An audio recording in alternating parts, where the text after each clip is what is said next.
Avatar Meher Baba ki jai. Three of Meher Baba's favorite couplets of Hafiz, a mystical Persian poet, befitting a fortunate slave, carry out every command of the master without any question of why and what. But what you hear from the master, never say it is wrong because, my dear, the fault lies in your own incapacity to understand him.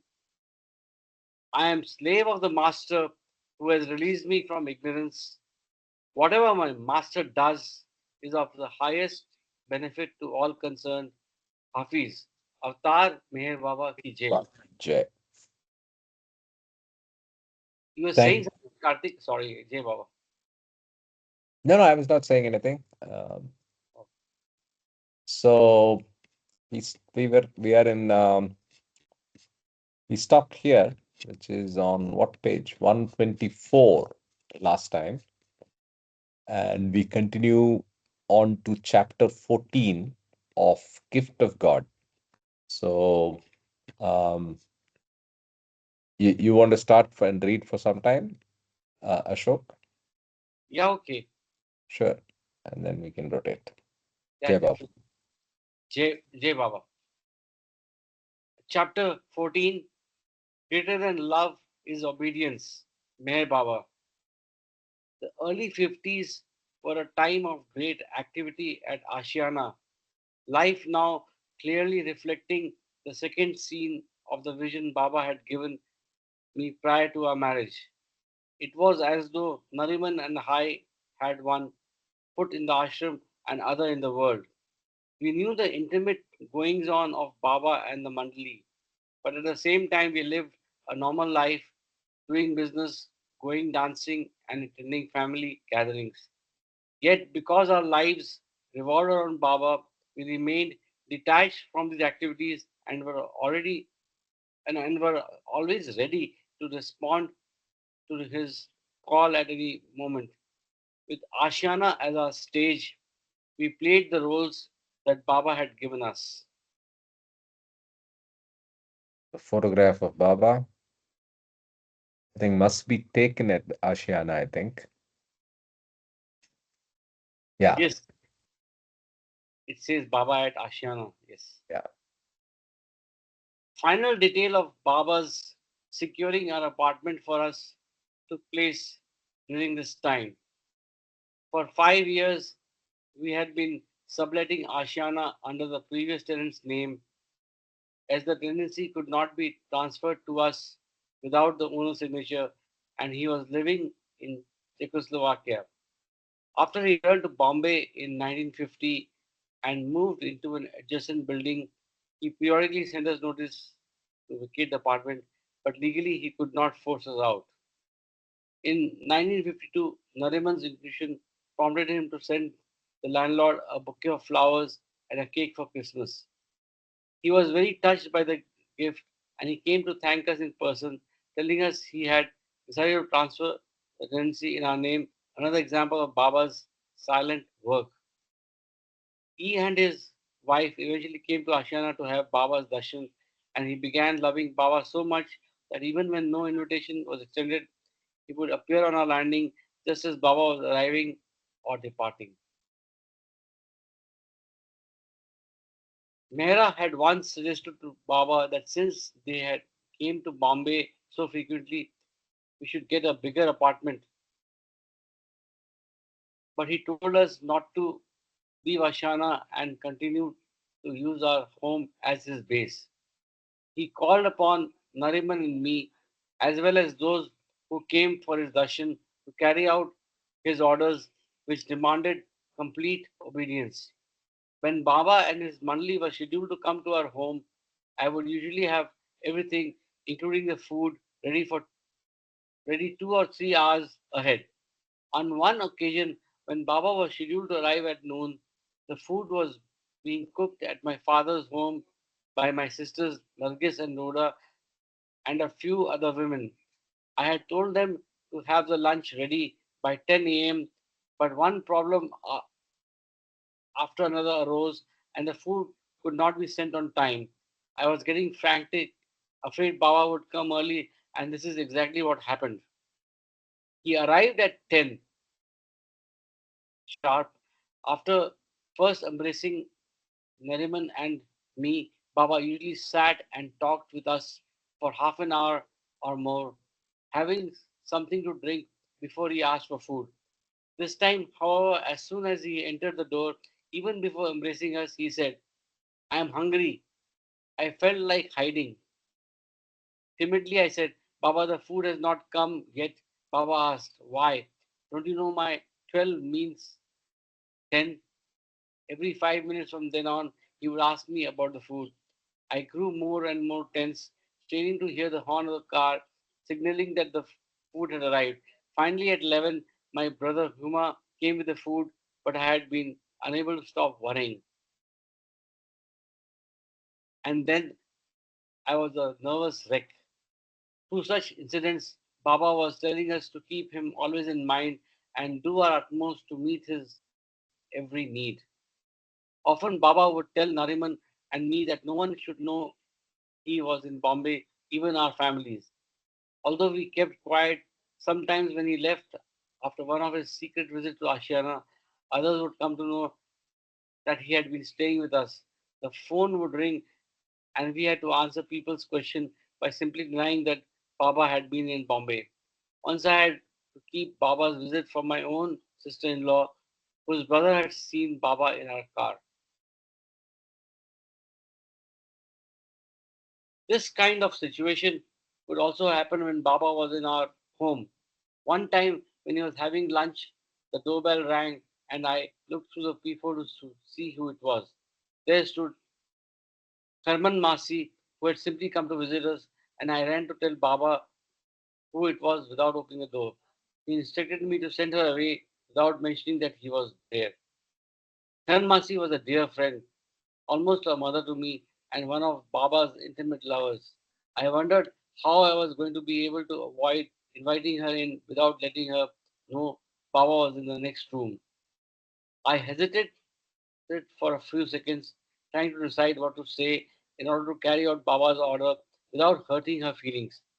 Then Baba smiled at me and said it was all right to tell her he was there, but he was seeing no one and she was to leave. Imagine the stunned expression on her face when I told her. Baba was only a few feet away from her, yet she wasn't allowed even to glance at him. She left quickly, but had barely walked outside the compound when Baba, with a twinkle in his eye, asked me if I thought she would feel sad. When I said yes, he told me to call her back, so I ran downstairs and caught up with her. Karan Masi came back with me and stood silently with folded hands before Baba, who told her not to reveal to anyone that he was at Ashiana. She left smiling, happy to have had this unexpected treat of seeing her beloved. In his omniscience, Baba tries to save us from the natural course of destiny through his orders, which gives us the opportunity to obey him instead of following our own desires and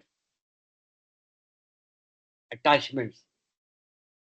Baba repeatedly told us that an opportunity missed is gone forever, and in one particular incident, this truth was dramatically illustrated. In February of 1953, Baba told Gabriel Pascal, a famous director known for his production of George Bernardshaw's plays, to come to India during his tour of the southern state of Andhra. Pascal, who had met Baba in Europe in the 1930s, loved him deeply, and from their first meeting, he had expressed his desire to produce a movie about Baba.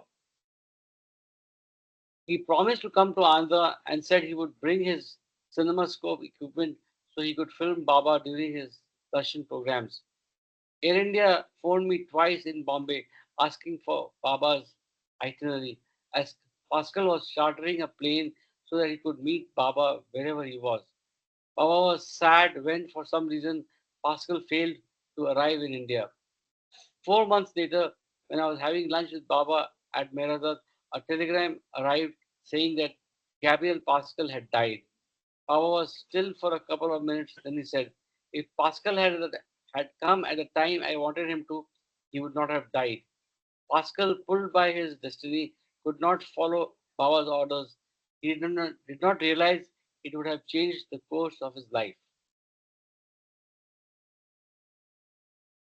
Want me to pause if anybody wants to say something? No, you can continue, but I mean, yeah, go ahead, continue. Yeah, real obedience. Yeah. Yeah, yes. I, I was Uh, frequently, sorry, no, no, go ahead. I was frequently able to see. Yeah, same. Sorry, same thing happened with Gandhi, right?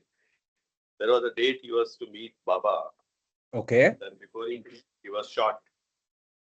You know Oh, that, okay. right? Okay, I didn't know Yeah, that. yeah. There is Yeah. because Gandhi wanted to meet Baba, but Gandhi was too busy in all these political activities, and Baba had told him that you must get away from politics.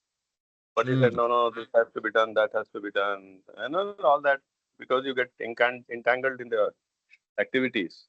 Mm. And Baba was in Delhi that on during those days when Babi, and he was just he was there was a plan that Gandhi would meet Baba, and Okay. then he did not. He did not come on the some kind of an agreed date or whatever, and then he was shot dead. There is a Iraq talk on this on the that Mandli Hall Monthly. talk. Okay. Yeah, So actually, so that's the it's period just of the same thing. Yeah, yeah. yeah, that's I think the period of wayfarers, no? 1930, 19 No, no, no. no, Gandhi's no, no, no, no. This is 1948, 1948, 48, 1948 when Gandhi was shot. 48, yeah, Yeah, 48. yeah. Baba was in Delhi, and he there was a plan that Gandhi meets Baba, and Hmm. communications were going on with his secretary and Baba's secretary, and somehow he did not come, and then he was shot dead. Okay, okay, okay.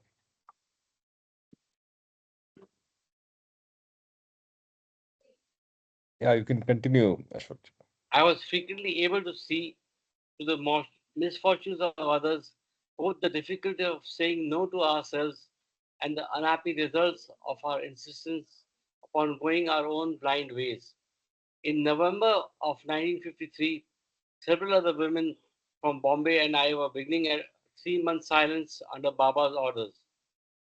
The same day we were to begin, Baba was giving darshan to a selected few at our apartment. I had permission to speak only to Baba, and he had given very strict instructions that nobody coming for darshan was to ask him anything. Everyone had been informed of this order. As people began arriving, one mother and daughter approached me, saying they wanted to ask Baba something very important. I hurriedly wrote a note reminding them of his order. They were insistent, so I emphasized again that they should not ask Baba any questions. But when their turn came to take his darshan, they cried to gain Baba's approval for something they wanted to do. Baba emphatically said no. They persisted even to extract a yes, and Baba again told them not to do what they wanted. When they still played it, Baba got so annoyed that he sent everyone out of the room, saying he had a severe headache. After 5 minutes, he called the family back in, finally telling them they could not do they could do what they wanted. Baba seemed more sad than angry. A year later, Baba was again in Bombay, staying at her apartment, and he had given a specific order that no one should see him. There was an unexpected knock on the door. I found the daughter of this family waiting. I went out, closing the door behind me so as to not let Baba know, and reminded her that no one was allowed to see Baba. She insisted that matter was urgent and that her mother had sent her to ask Baba something. I pleaded her to leave. At that point, Baba clapped his hands and I went back inside. He wanted to know who was at the door, emphasizing that no one was to see him. I said, "Sorry, Baba, everyone knows of your order and I'm trying to send this woman away." To my surprise, Baba told me to call her in and he allowed her to ask the question. His answer was a specific instruction and she went away feeling very happy, apparently unaware that she had disobeyed Baba. Some time later, Sometime after she left, sorry, Baba said to me, I told you that no one was to see me. I kept quiet. There was nothing I could say. The displeasure on his face was obvious. Not only had this family again failed to obey Baba's general order, but I learned later that the mother had not carried out the instruction he had given the daughter. Many years later, Baba told me to visit several families in Bombay. I was to go personally to their homes and obtain the responses to a specific order from him. This same family was on the list when I went to their home. I ended up listening to the mother recount all of their sufferings and difficulties. She had become totally blind due to an unsuccessful eye operation. Her children were at loggerheads, some of them not even speaking to one another. The family sounded so miserable that I asked if I could talk to her about the two incidents I had witnessed years later, as I felt they might have some bearing on the situation. She was anxious to know, so I pointed out how they had ignored Baba's direct order not to ask him questions, had forced Baba to say yes to what they wanted to do, had insisted on seeing Baba when he had given an order that no one was to see him, and then failed to do what he had told them to do. Shocked, the woman began to cry, saying she did not remember any of these incidents and asking her if her family had really displeased Baba by not carrying out his orders. Sadly, I told her they had. The poor woman's agony was intense. Full of remorse, she asked if she could write to Baba, beseeching him to tell her what a blind woman could do to atone her for her disobedience. Even though it was not possible to undo what had been done, I assured her that Baba loved her, reminding her that in his compassion he remembered her and the family and had sent me there that very day. I told her not to worry, that his mercy, Baba must already have forgiven her, and what was of paramount importance now was to remember him and repeat his name all day long. This family never understood the meaning of obeying Baba. They thought that Baba had come to give them what they wanted, simply to fulfill their desires and make them happy. When difficulties arose, instead of questioning their own thinking or behavior in looking for the cause, some of the family actually blamed Baba for their suffering. But Baba was not punishing them. On the contrary, he had given them orders to follow because he wanted to save them from the consequences of their desires. They had no way of knowing the opportunity they had missed. This is not to say that if we obey Baba, all our suffering ends. Suffering is absolutely essential to the journey of the soul, as it alone can break us of our attachments and may even be intensified for a short while as Baba guides us on the most direct route. This family didn't understand that if they had obeyed Baba, any suffering they endured would have been according to his wish. Instead, it was the result of carrying out their own willful desires. Baba has said that nothing happens without his will, but that his wish gives us the privilege of choice. We can choose to obey him. Baba's orders came from his all knowing compassion. Sometimes when we ask him a question, the answer is in order that we might not like, but it is Baba's wish that we obey. Baba has said, better that you don't ask me.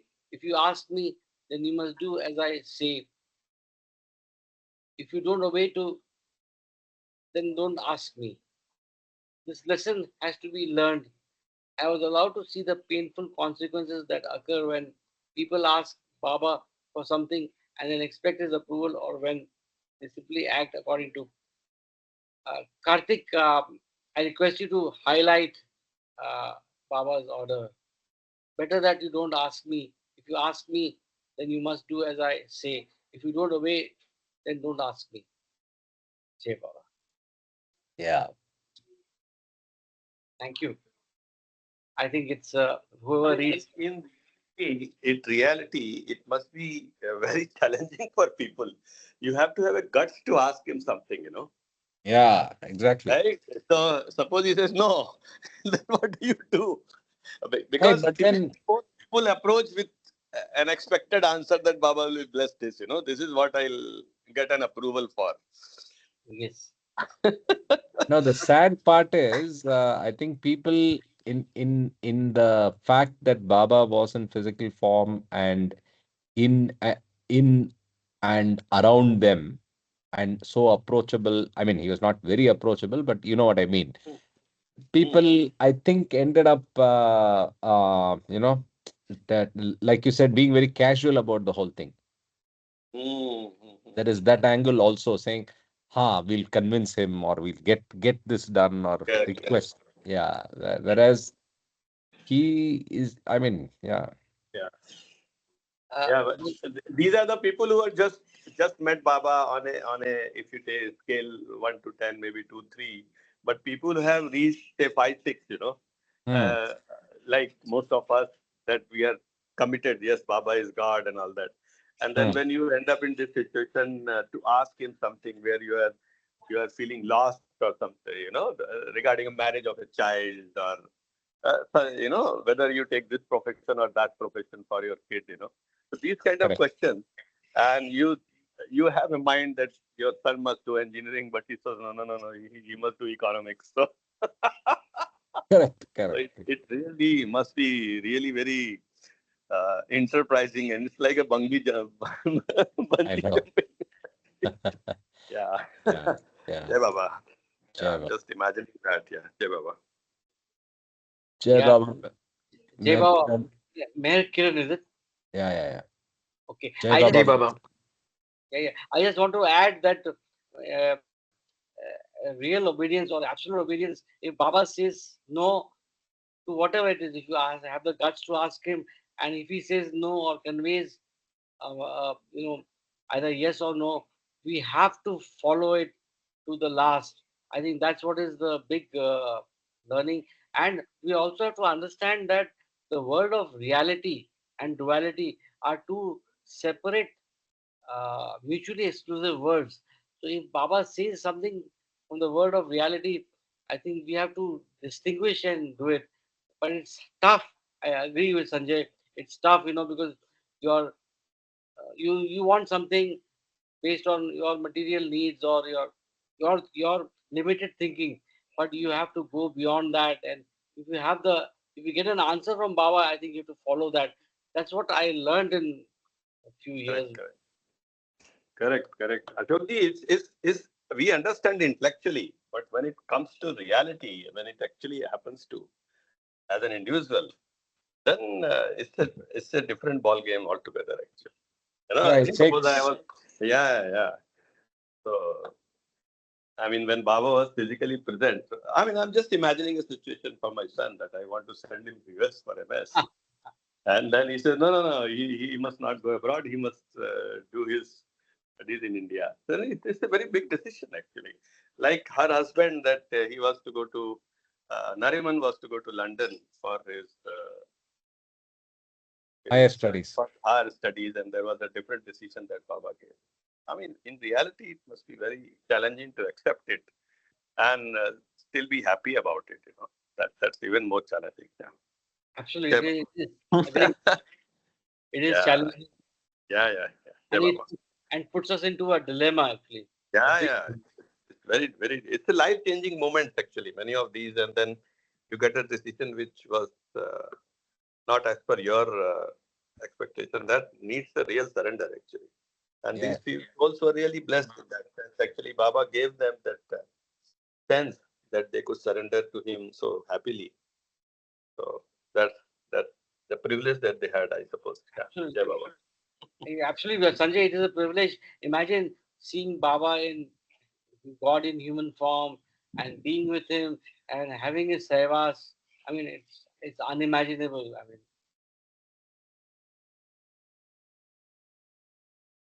Jai Baba. Continue, Ashokji. Yeah, this lesson has to be learned. I was allowed to see the painful consequences that occur when people ask Baba for something and then expect his approval, or when they simply act according to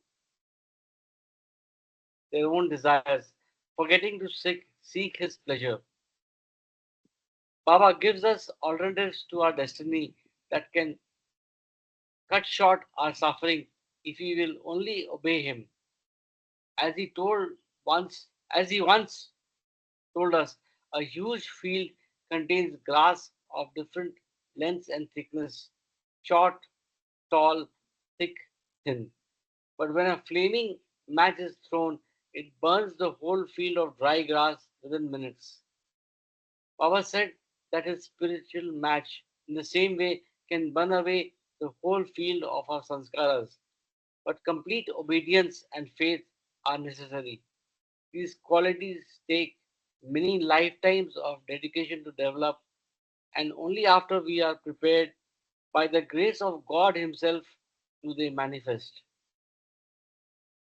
Paying attention to even the smallest of Baba's orders prepares us for the greater ones, which can be agonizing. Failing is part of the process, but each experience, no matter how painful, brings us closer to Him. I remember one woman struggled to obey Baba's extremely difficult order.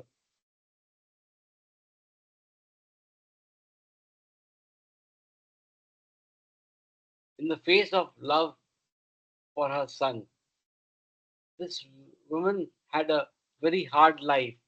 She was an orphan, and although she had married happily and had children, she was widowed only after 4 years. A friend took her to meet Baba, saying he was the one who could give her solace.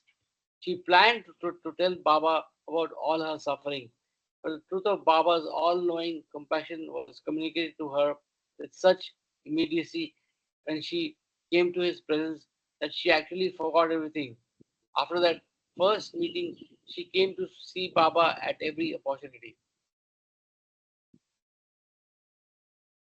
This woman's son, who loved her dearly, told her not to worry because he would always look after her. When he was still in college, this boy had a mild case of appendicitis. His mother wrote to Baba asking what should be done, and he told her not to allow surgery. She complied with Baba's instruction, and the son's pain subsided. When he later had another severe attack, however, and the doctor recommended emergency surgery, she became frantic. She wanted to follow Baba's order, but because the doctor had told her that her son's life was in danger, she agreed to allow operation to be performed. Several years later, her son's personality underwent a drastic change. He was no longer the considerate and loving son of the past, and he stopped coming to see Baba. His behavior became increasingly erratic and insensitive to his mother's wishes, and he eventually married a woman who had made him and his family miserable. For the next 20 years, she continued to make one sorry, for the next 20 years, he continued to make one bad move after another. The poor mother suffered so much over her son's wayward life that she had once confessed to me that she felt he would have been better off dead than alive. Upon saying this, she realized that if she had followed Baba's orders and not allowed the operation, her son's living or dying would have been entirely in Baba's hand, but she had not trusted him enough. She would never know what changes in their destiny Baba had intended with his order. Exactly like what Sanjay ji was saying, right? So it's very difficult um to accept and blindly do what Baba says. But then hindsight sometimes can be 2020, but it's too late by then. Exactly. So yeah, we can rotate the reading. Yeah. Kiran, do you want to read? Are you in a position to read? I'll read now, but I'm just asking so that we can keep that in mind from a planning perspective. I hope my voice was clear. Um, Yeah. I can read now, Karthik. Yeah, go ahead, please. So sometimes. Um, Jai Baba, sometimes people say that because they didn't obey Baba, he has punished them for giving them suffering, but Baba never punishes. He did not come to punish us.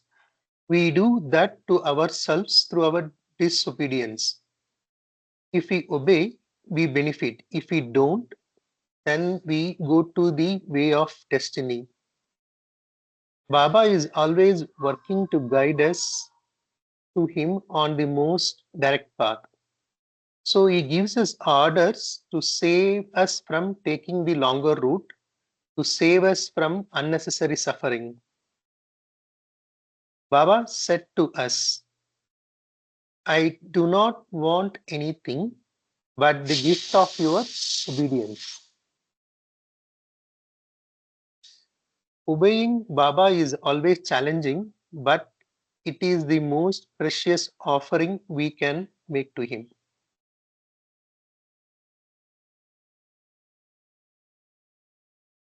Oh, it was just, yeah.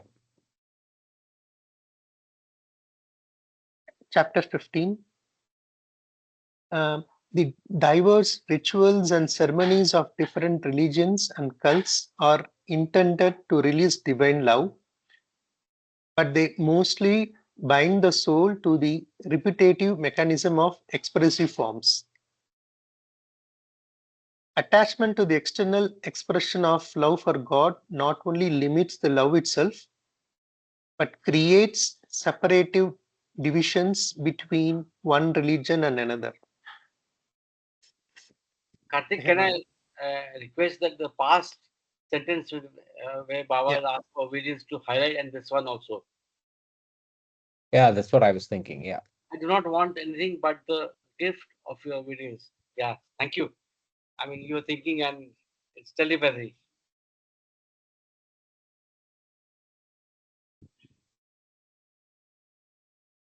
And this quote of Baba is even more relevant and starkly visible even today, right?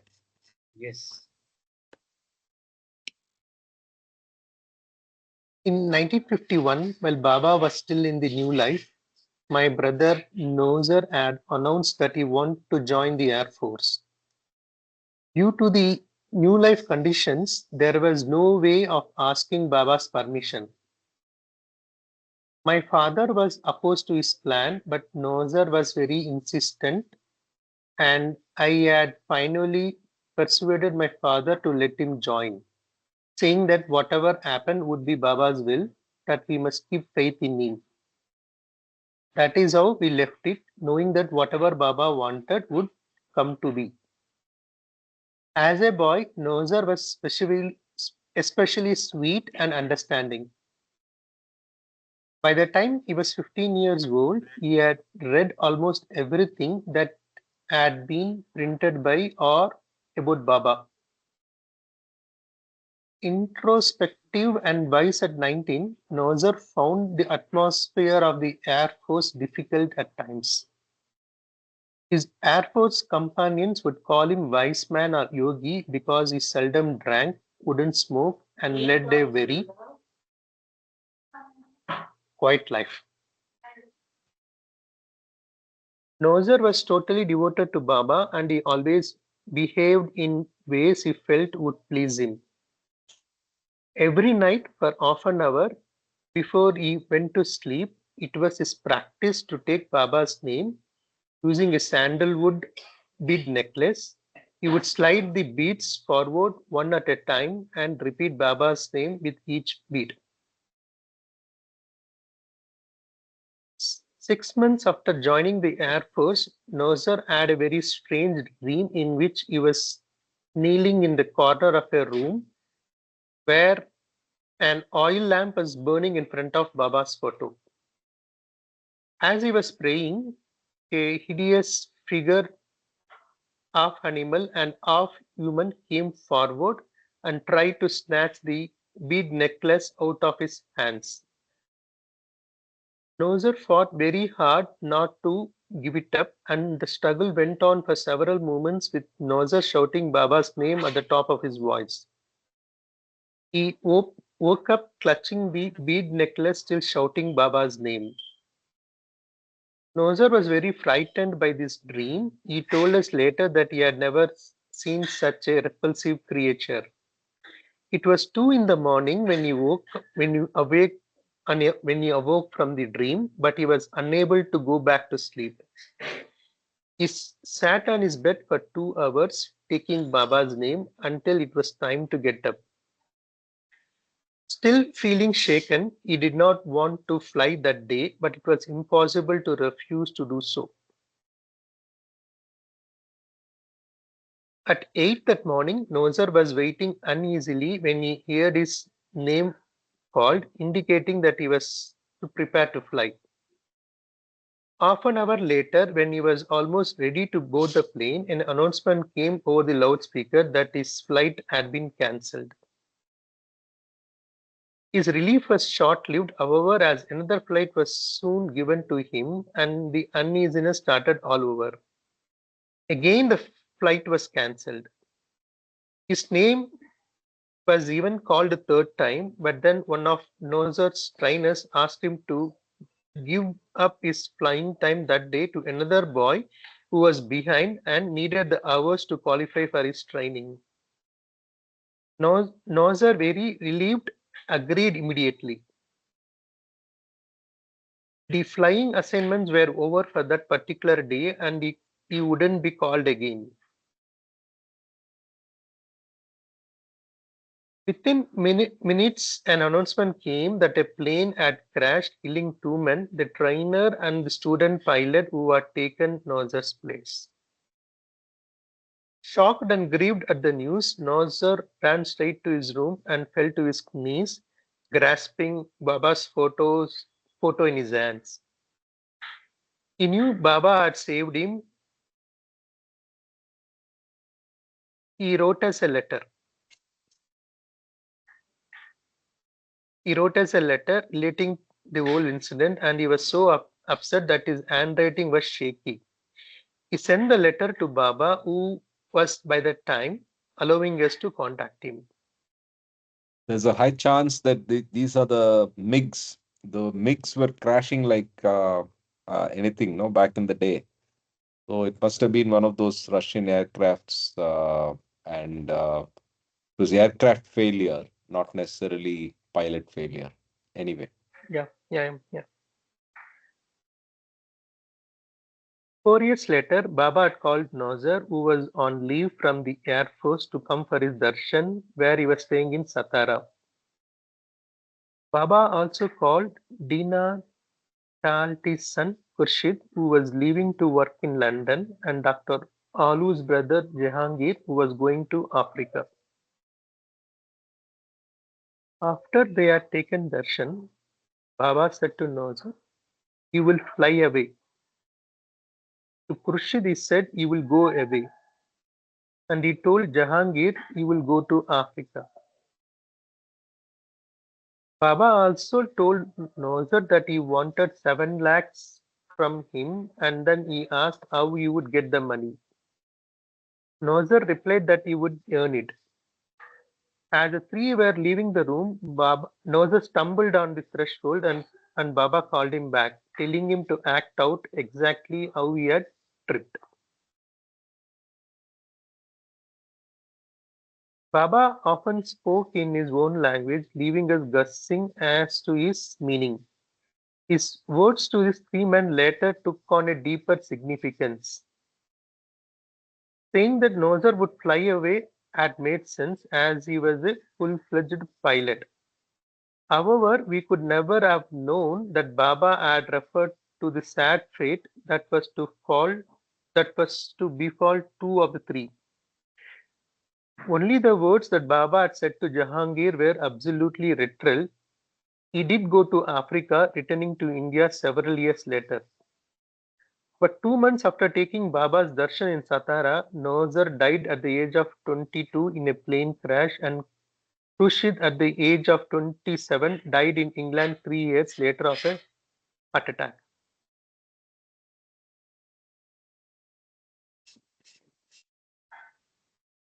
We received a telegram during the night of 13th October 1955 which said that Nozer's plane was missing. Despite a continuous search, the Air Force could not locate it, and we waited 2 days for further news. On the third day, the tail of the plane was sighted in a shallow lake at Secunderabad. The attempts of the Air Force to pull the plane out were unsuccessful as the nose was embedded in the bottom of the lake. The body of the other pilot was recovered, but Nozer's body was not sighted immediately. So we still had hopes that he might have parachuted before the crash.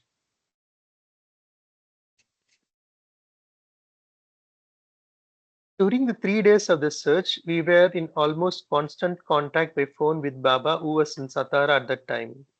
He would call out to find out whether Nozer had been found, and we would call to give him whatever news we had.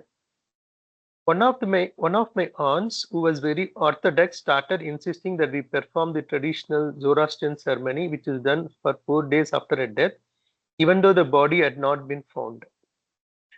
I did not feel at all comfortable about this idea, so I phoned Baba to ask which ceremonies we should do. When Erich gave my message to Baba, he at once became very forceful, saying, I have come to do away with all ceremonies and rituals. And you, who are so close to me, are asking me what ceremonies are to be performed. Since you are asking me, I will be in Mehrabad until 17th October.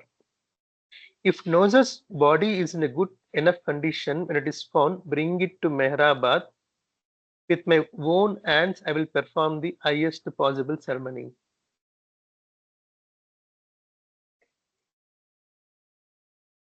After that, we just waited. 5 days after the crash, Nozer's body was finally retrieved from the nose of the plane. My brother Dara and Dr. Alu had already been sent to bring the body back to Mehrabad, but it was in such a bad condition that the authorities would not permit it to be taken away. They would not even allow Dara to see it. When Dara called to say that he and Halu could not bring Nozer's body back, I told him to have a priest say only whatever prayers were necessary before it could be taken to the Tower of Silence. A Zoroastrian priest said an hour's prayer, and Dara assured him that the rest of the 4 day ceremonies would be performed by us in Mumbai. Then, in order to avoid doing any further ceremonies and to prevent misunderstanding among our relatives and friends, we told them that the ceremonies had been performed in Secunderabad.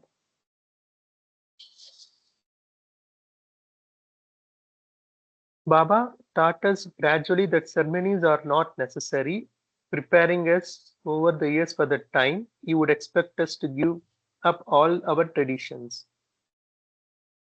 When my brother Chemoton died in 1943, all the traditional ceremonies were performed. At that time, Baba did not say anything to us, but when Uncle Chanji came to visit us shortly thereafter, he gently asked my mother, why did you have all these ceremonies? They are not necessary and are for our satisfaction only. When Chanji died in Kashmir, Baba did not have any ceremonies done except the prayers required for burial.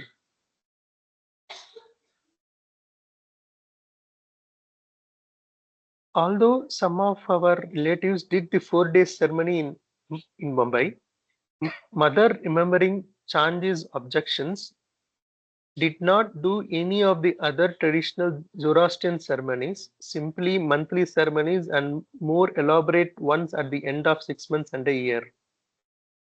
When my mother died in 1946, we asked Baba what we should do. We did not yet know when Baba truly wanted. What Baba truly wanted. He sent the message that only the 4 days ceremony was important and nothing more. 8 years later, when Nozar died, Baba told us that no ceremony should be performed. 7 months earlier, Baba had given an order for a 24-hour jap to be held for 3 months. 3 centers had been established in North, Central, and South Bombay. My family home in Dadar being the southern center. During each shift, two people would sit before a photo of Baba with an oil lamp burning in front of it and repeat his name quietly. In case one coughed or stumbled, the other was always there to fill in. For 3 months, 24 hours a day, the jap went on with the main participants being the five of us women who had been together with Baba in Panchgani, my family and several other close lovers. When Baba then requested that we continue for another 2 months, if possible, we were the only center to do so. Later, we understood that through this jap, beloved Baba had prepared the family inwardly for Nozar's death. Baba also lessened the shock by allowing the news of our loss to be given in stages. First, we heard that Nazar's plane was missing. While we sat and waited for further news, it occurred to us it occurred to us to resume the job in order to ease the tension, and we began repeating Baba's name in turns in front of his photo, just as we had earlier for 5 months. Whenever we felt upset, we immediately joined in, repeating Baba's name. As each bit of information came to us, despite the uncertainty, Baba gave us the feeling of his presence through the jump.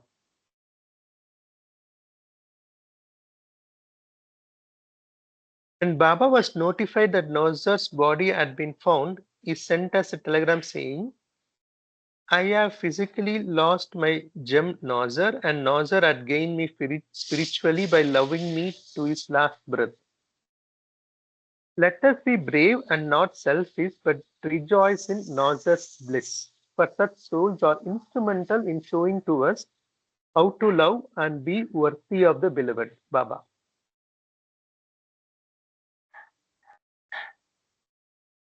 Two weeks later, he called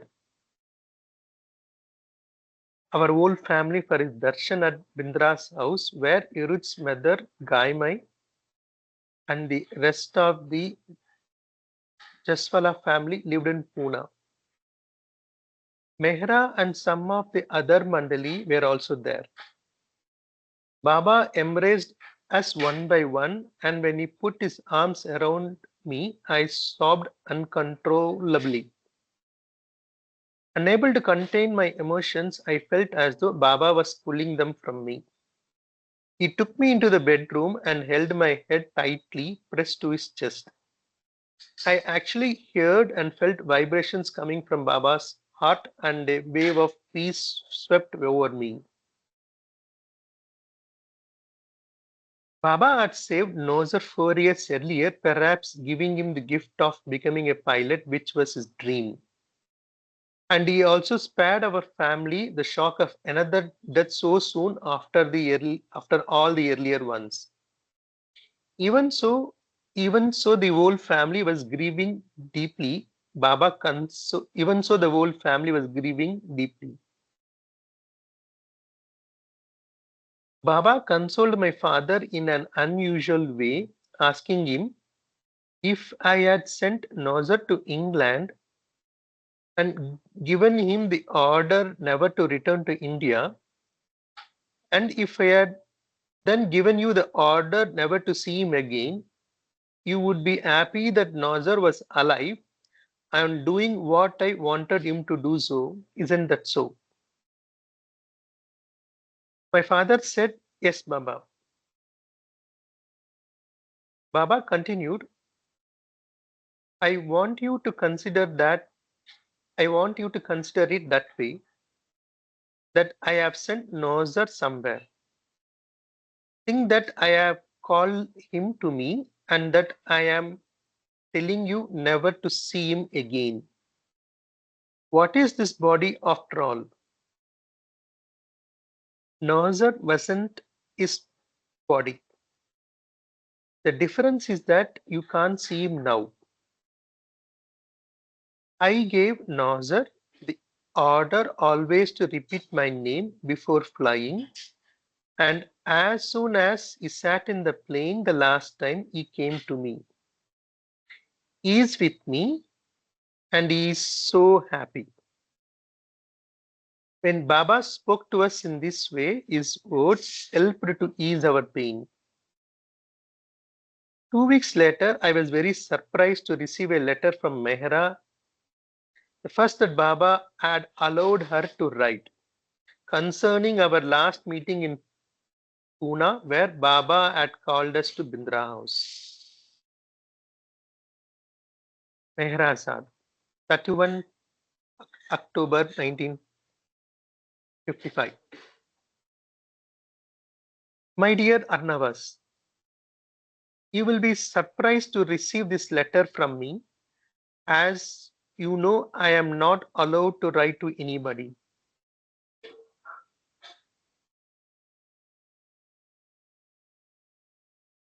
But Baba had gladly given me permission, so I take this opportunity to write a few words. Since we left Pune, a certain point has been weighing on my mind and I want to make it clear. At Gaima's place, when I was showing you Baba's picture, there was a postcard of the child Jesus and a lamb with some beautiful verses which Rhoda liked and wanted to copy. And so I offered the card to her. But at the very next instant, I felt you liked the card more and I should have offered it to you.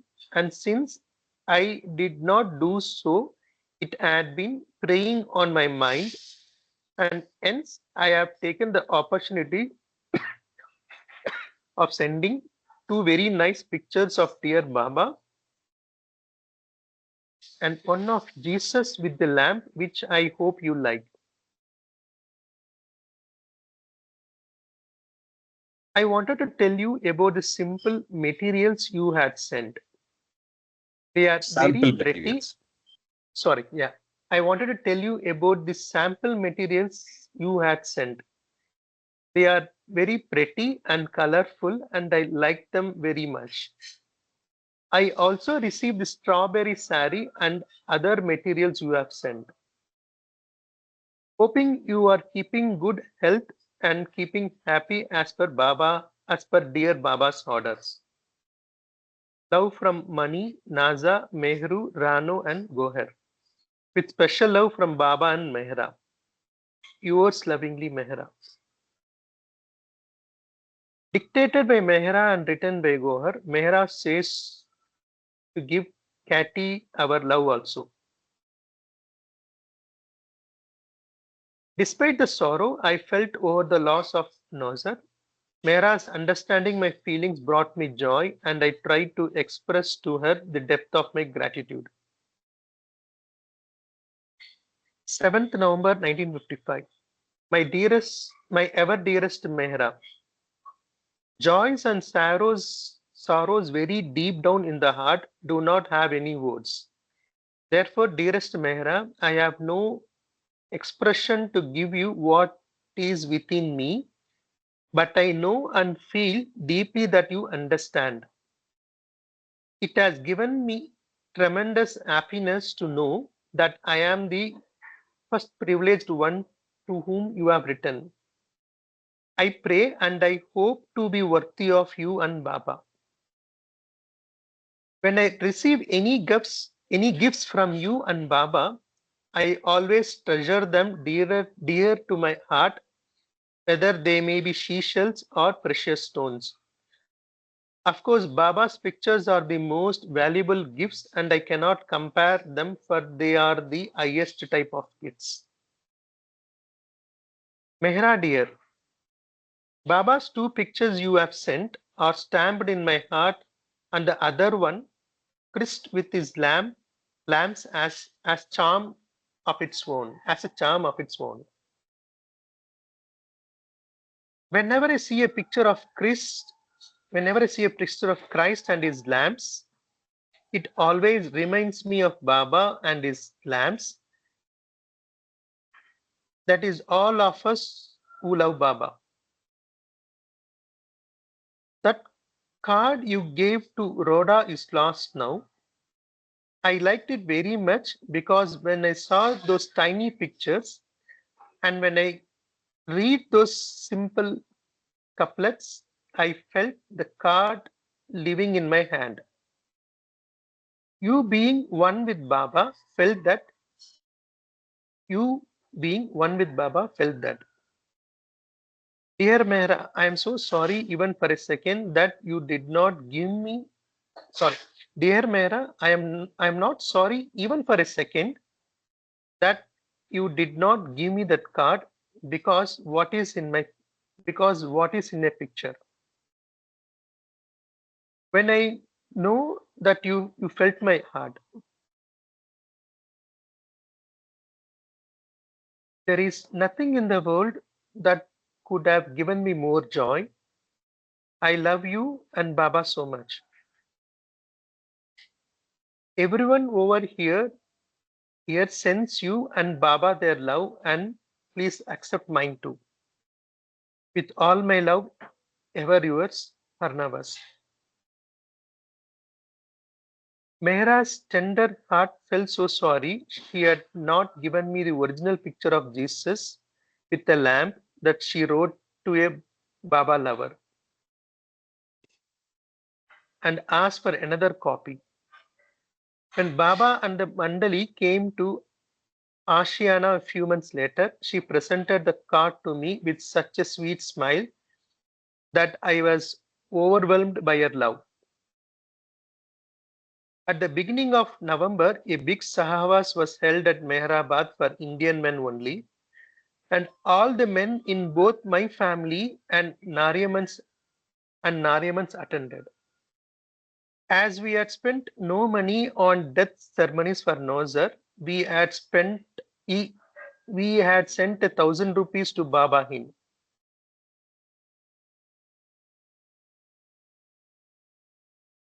Baba memory of him.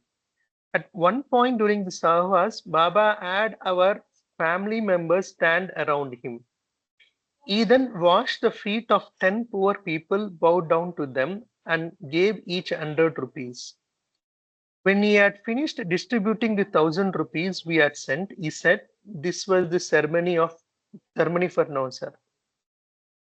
Baba asked us for a large photo of Nozer, and we sent him one in a white oval frame. After keeping it at Lower Mehrabad in his Rahuri cabin for quite a number of years, Baba brought it to Mehrazad. A few years after Baba dropped his body, Gohar and I covered Nozar's photo with one of Baba, and this picture is still hanging outside the room where Nariman always stayed. There is a photograph, so let's see that. Yeah.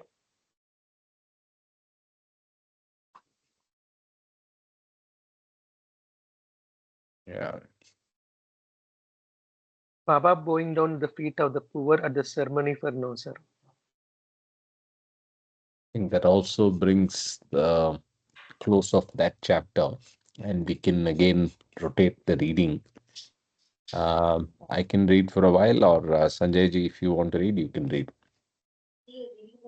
Yeah, let me read a couple of pages. Yeah. Sure. Jai Baba. Thank you so much, Mercury. Yeah. Thank Chapter you, everyone. 16. Jai Baba. Yeah. Yeah, Babu, yeah. Chapter 16. My accident was no accident, and it all comes to one thing. What I want has happened, and what I want will happen. Their Baba. In January of 1956, Baba traveled to Navsari, Bajwa, and Baroda for a darshan program. And Nariman and I, along with a large number of Baba lovers from Bombay, accompanied him. We started from Bombay by train, stopping first at Navsari, where a large public darshan had been arranged. There were many Orthodox Zoroastrians in Navsari who believed only in Zoroaster, and they thought it blasphemy to follow someone who claimed to be the avatar. Although Baba had a loving group of disciples there, a very anti-Baba feeling prevailed in the Navsari community itself. Encouraged by their elders, a group of young boys had made plans to stir up trouble. As Baba was giving darshan and everyone was filing past, these troublemakers were spotted in the crowd. One of Baba's followers told us that they intended to squash raw eggs on Baba's feet.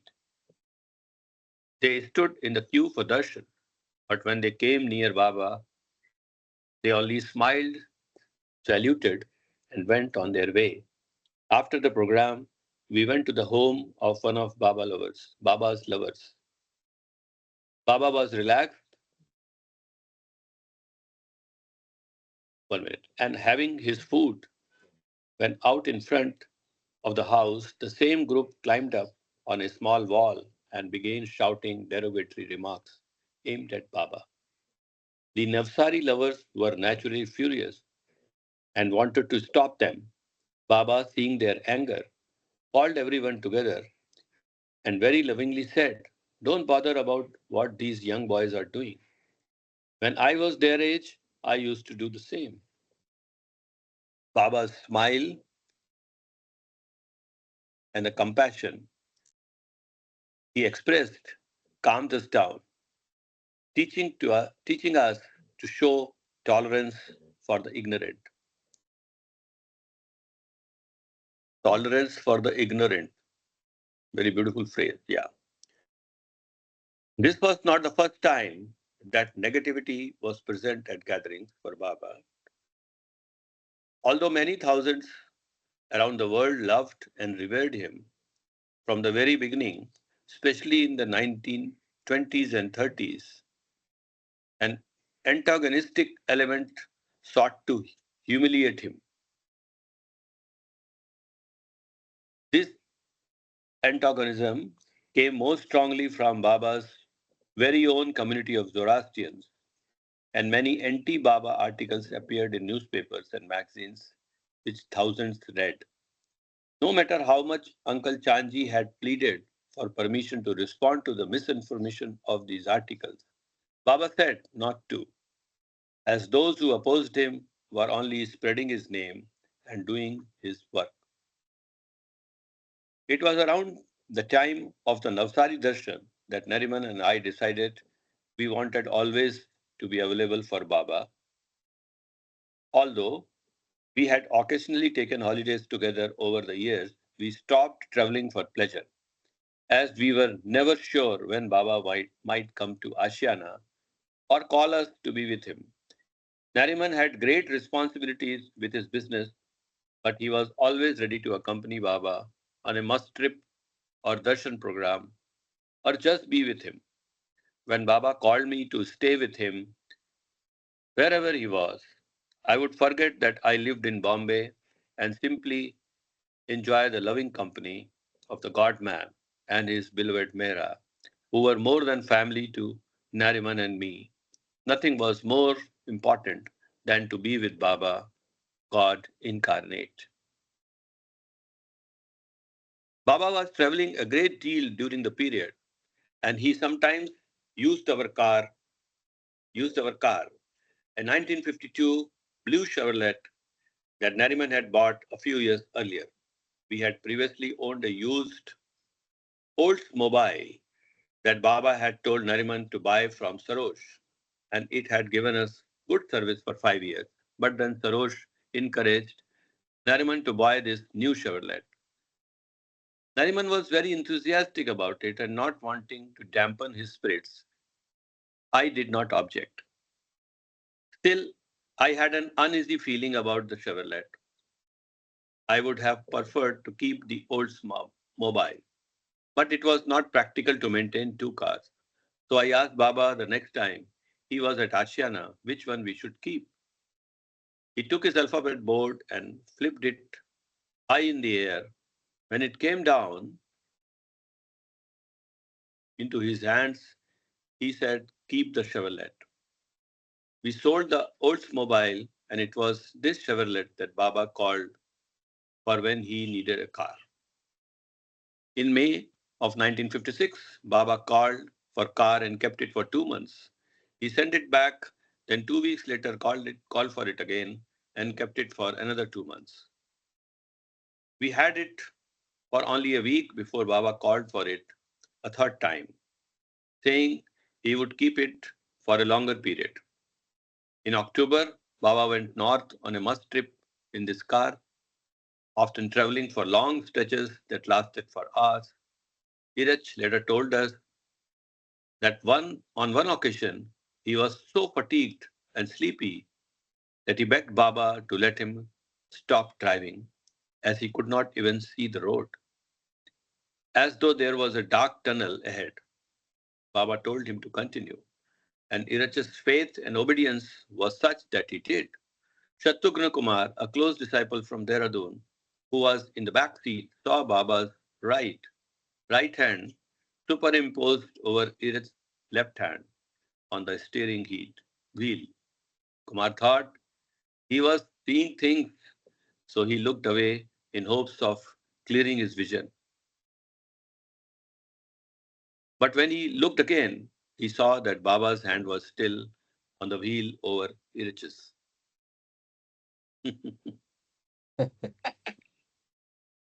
A year earlier, Baba, who was at that time in Satara, had called a number of men to come from Mehrabad, Mirazad, Bombay, Pune, and Ahmednagar. During their stay, Baba took them on a picnic to a place called Uttara, about 10 or 12 miles away from where they were staying. They were to play cricket, but on that day, they played the game in an unusual manner. Cricket involves two teams, each side getting a turn to bat, but this particular game was played with no teams. Everyone was in the field, and the men came to bat one by one, with Baba taking turns at random. Baba wanted everyone to play wholeheartedly, sorry, as if the game was a big tournament and to have a good time. On 2nd December 1956, Baba left Satara to go to Pune in our car, accompanied by four of the men Mandali, Iraj, who was driving, Vishnu, Pendu, and Dr. Nilu. During their return from Pune, the same day, Baba decided to exchange seats with Dr. Nilu, putting himself in the front seat and Nilu in the back. Passing Uttara, he pointed out the place where a year earlier they had played the cricket game. Baba had put his foot up on the dashboard and was talking with Nilu when the car suddenly swerved out of control. Iraj had been driving slowly as there was some road work going on next to the culvert, and large rocks had been placed around the area. He later said that it was though someone had grabbed the steering wheel from him, causing the car to hit the culvert and go off the road. Iraj got out of the car and ran towards Baba's side to see how badly he was injured. And Baba pointed to his hip. It turned out that the socket had been shattered. Vishnu, who had been in the middle of the back seat, was still in the car, but Pendu and Nilu had been thrown out and Neelu had hit his head on a rock and was unconscious. He had stopped a passing car and begged the driver to take Baba to Satara. After putting Baba and Vishnu in the car, Iraj got Pendu and Neelu into a truck that had stopped. As soon as they reached Satara, they were taken to hospital. Just 4 days before the accident, Baba had called Nariman to Satara. As usual, he inquired about the business, and when Nariman told Baba that he was going to Delhi on 4th December, Baba gave him this order. You must go to Delhi, don't postpone the trip. On the night of 2nd, we received a phone call from Adi Senior telling us the horrible news of Baba's accident. Adi reported that Gohar and Donkin were attending to Baba at home because the local hospital were hopelessly inefficient and he would have been given inadequate treatment there. They were arranging for Baba to be moved to the hospital in Pune as soon as possible. Nariman's impulse was to go to Baba immediately, but he remembered Baba's order and felt torn about what to do. We discussed his dilemma and said obeying Baba is more important than going to him. Baba knew the accident would take place, so he had reasons for giving you that order. Yeah. Just Go look at the thought process that they have or the logic. ahead. Baba, Yeah, obeying Baba is more important, but then Baba knew the accident would take place, so he had reasons for giving you that order. correct. Absolutely. Karthik, at this point, can I request you to go on the top and when we read that message again? Sorry, on the beginning of the Yes, chapter, and also highlight that. And it is something he wanted. He said, yeah, this one. yes. If you can please, I can ask Sanjay or you to read this again and to highlight this. Yeah, my accident was no accident, and it all comes to one thing. What I wanted has happened, and what I want will happen. Yeah, yeah, Baba. Thank you.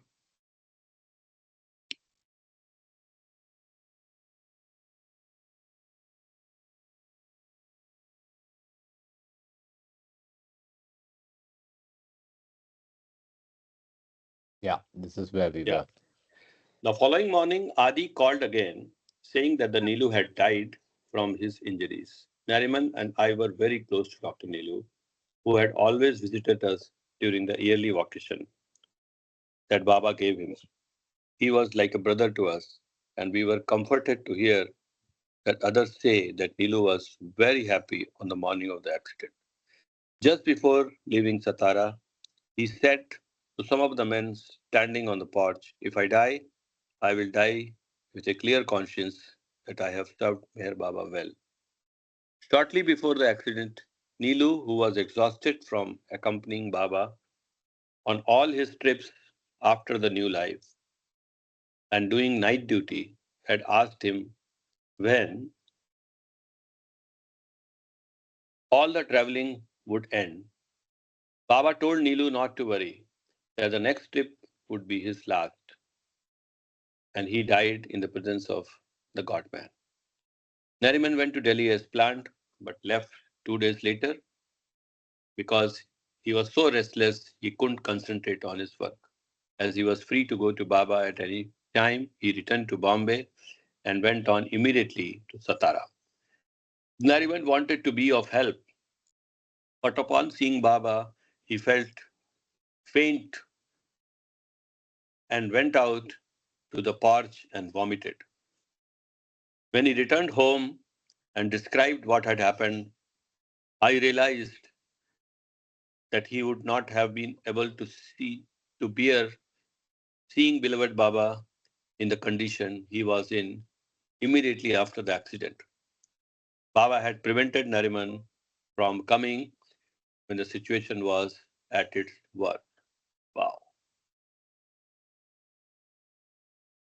The damage to our car was extensive and we turned it over to the insurance company. Our agent, the manager of the company, had been for Baba's darshan and Nariman had been doing business with him for many years.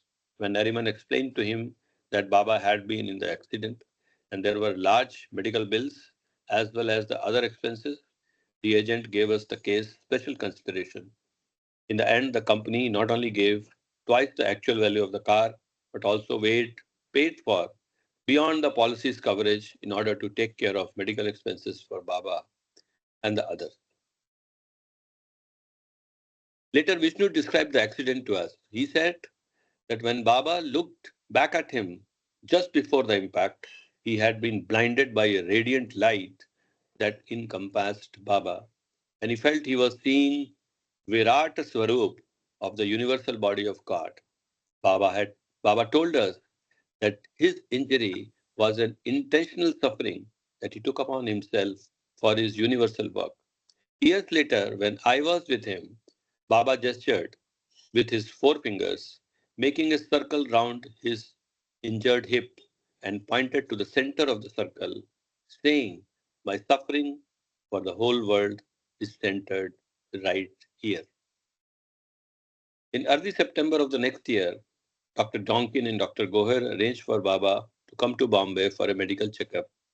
He came only for one day, but few of us were fortunate enough to have his darshan. My whole family, Katie, Dr. Alu, Karan Masi, and Dina Talati were there. We all had his embrace, and as Alu was leaving, she said to Baba twice, "Please, Baba, get well soon."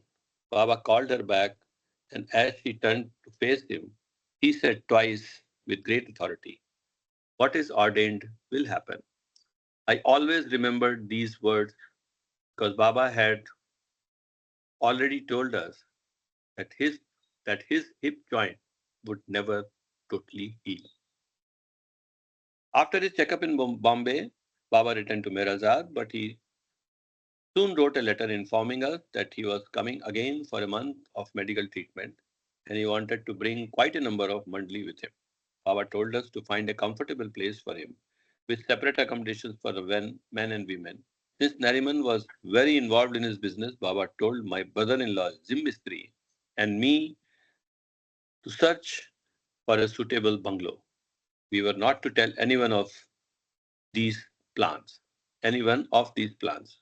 Jim and I went from place to place. We would find a bungalow that was large enough but dilapidated, or one in good condition but much too small.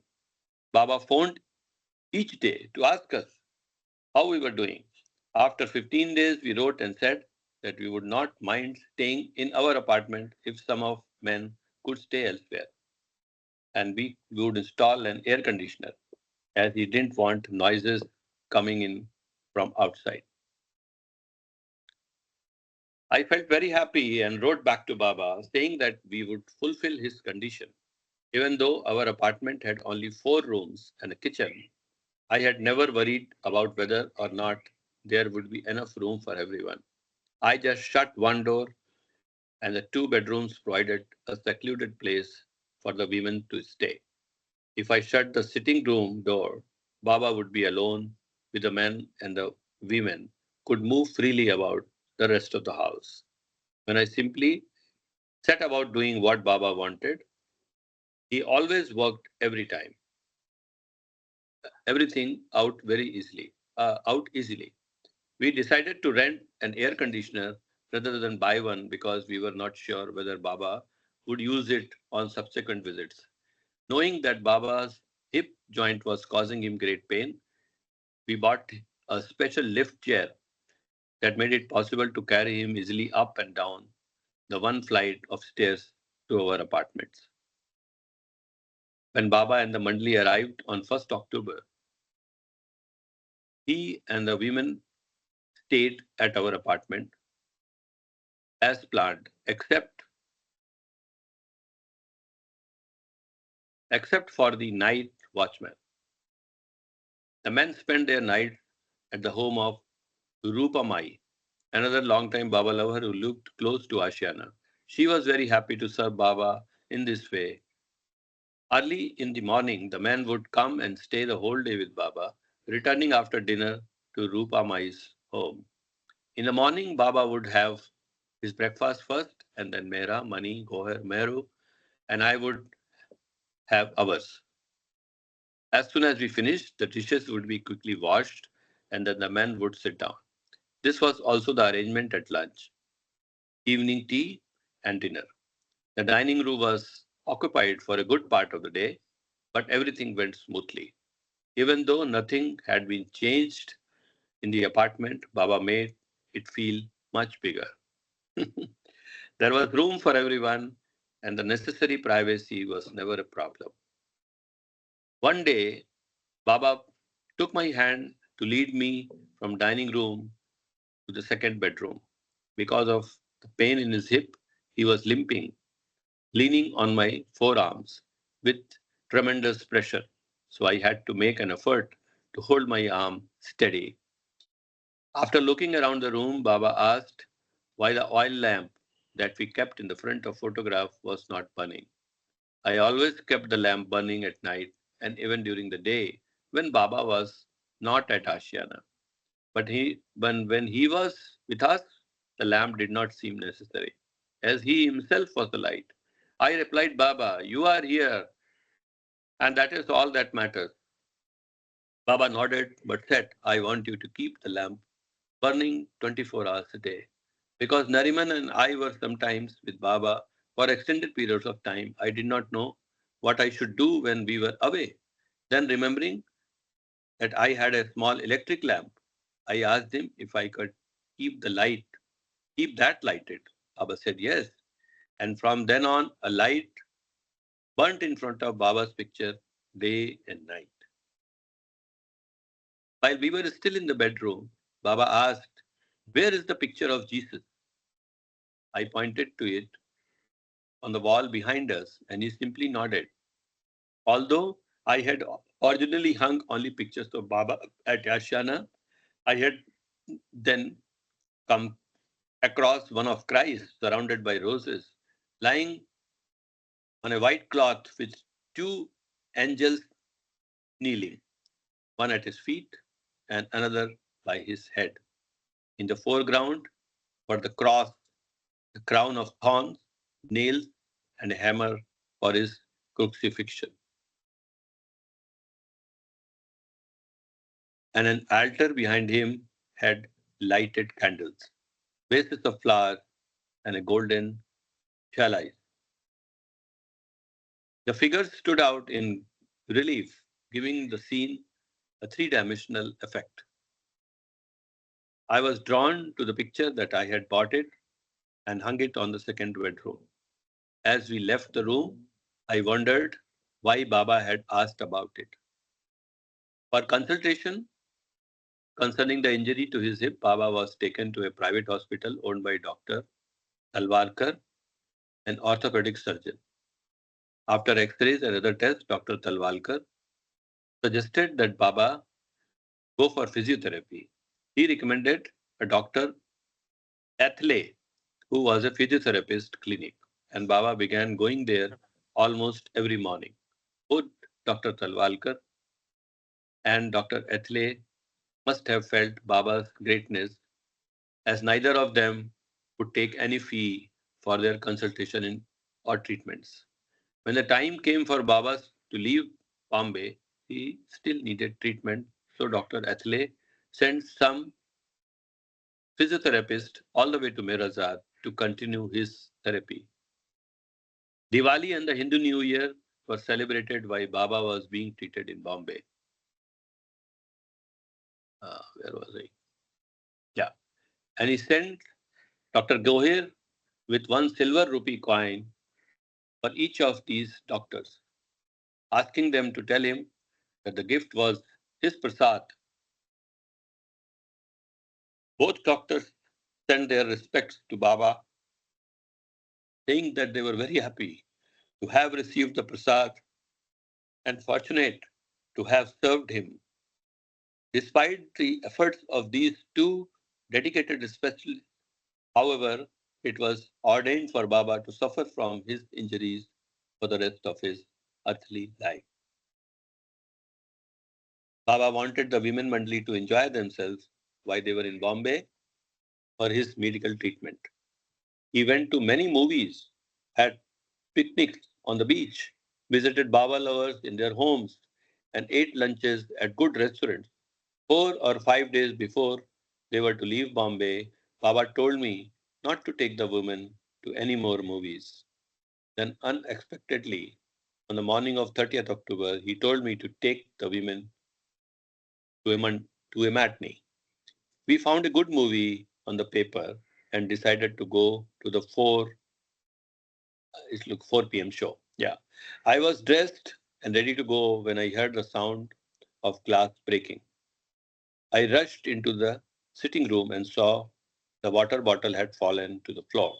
As I ran to get something to clean the mess, Iraj followed and told me whenever glass broke in Baba's presence, news of someone's death soon arrived. Oh. While we were cleaning up, Baba, out of the blue, said to me, "The dress you are wearing looks good. You look pretty in it. Don't give it away. You are always giving things away. You are given away enough. Now stop." Baba sometimes gave orders in the middle of our daily activities. We had to remain alert and responsive no matter what the circumstances. When he returned from the movie, Baba called Goher and me into the sitting room and broke the news of Gustad ji had passed away at Merazat. It seemed that Baba had intentionally sent us the women to the movie so that we would not be present when the news arrived. When Adi Senior called with the news of Gustad ji's death, Baba had all the mandali leave the room for a few minutes so that he could be alone.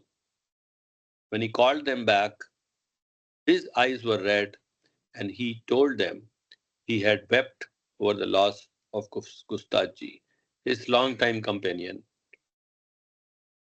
Baba had given Gustadji an order to observe silence soon after he began keeping silence himself, and Gustadji never spoke again.